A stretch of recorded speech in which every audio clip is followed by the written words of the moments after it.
Այս շաբաթ Հայաստանում և Ադրբեջանում էր Միացյալ Նահանգների փոխնախագահ Ջեյդի Վենսը, չնայած նա Բաքվում բարձրացրել է հայ գերիների հարցը, Ֆրանս 24-ին Ադրբեջանի նախագահի տված մեկնաբանությունները ակնհայտ են դարձնում փաստը, որ Ջեյդի Վենսի խոսքը նշանակություն չի ունեցել Ալիևի համար։ Թեման կքննարկենք Հայդուրի տարածաշրջանային վերլուծաբան ադրբեջանագետ Արման Բադալյանի հետ, նա մեր տաղավարում է, ողջույն Արման։ Բարի երեկո Լարա։ Ինչպես կմեկնաբանես Ալիևի արձագանքը։ Դե ֆրանսիացի լրագրողը Լարա տվեց շատ ուղիղ հարց, Ալիևն է ճակատային պատասխան, նա փաստացի ցույց տվեց, որ Վենսի միջնորդությունը եւ Միացյալ Նահանգների հետ ռազմավարական գործընկերությունը նրան չեն ստիպելու, որպեսզի հայ գերիների հարցով գնա որևէ զիջման։ Արման, որպեսզի հերոստատիտողին էլ ավելի պարզ լինի, առաջարկում եմ Ալիևի խոսքի այդ հատվածը հիմա լսենք։ These people committed serious crimes. Այս մարդիկ լուրջ հանցագործություններ են կատարել մարդկության դեմ։ Պատկերացրեք երկրորդ համաշխարհային պատերազմից հետո, Նյուրնբերգյան դատավարությունից հետո, ոմանք 2 ամսից գան եւ խնդրեն ազատ արձակել բոլոր այն նացիստ առաջնորդներին, որոնք դատապարտվել են մահվան։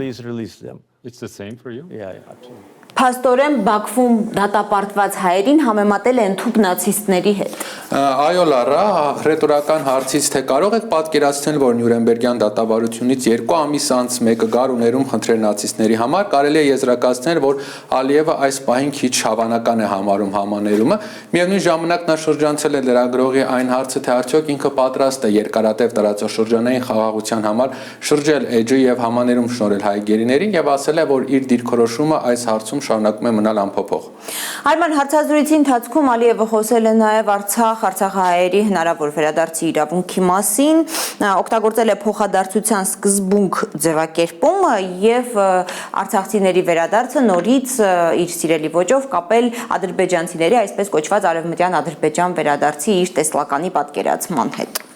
Այո Լարա, ընդ որում մի դիտարկում էլ անեմ, որ որոշ գնահատականներով Բաքուն խաղաղության հաստատումից հետո պատրաստում է Հայաստանի ներքին օկուպացիայի ժողովրդագրական ճնշման միջոցով, այսինքն Հայաստան ադրբեջանցիների գալը որոշ ժամանակ հետո ստեղծելու է մի իրավիճակ, որ մենք ունենալու ենք Հայաստանի տարբեր հատվածներում ադրբեջանական համայնքներ, սա էլ հնարավորություն է տալու Բաքվին, որ ցանկացած պահի փորձի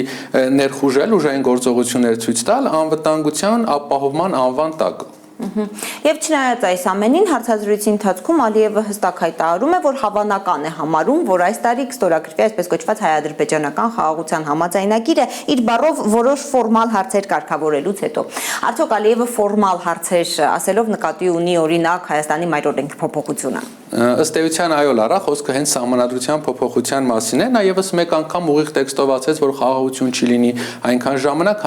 քանի դեռ դա չի փոխվել։ Միևնույն ժամանակ նա հասկացնում է, որ ճիշտ է Բաքվում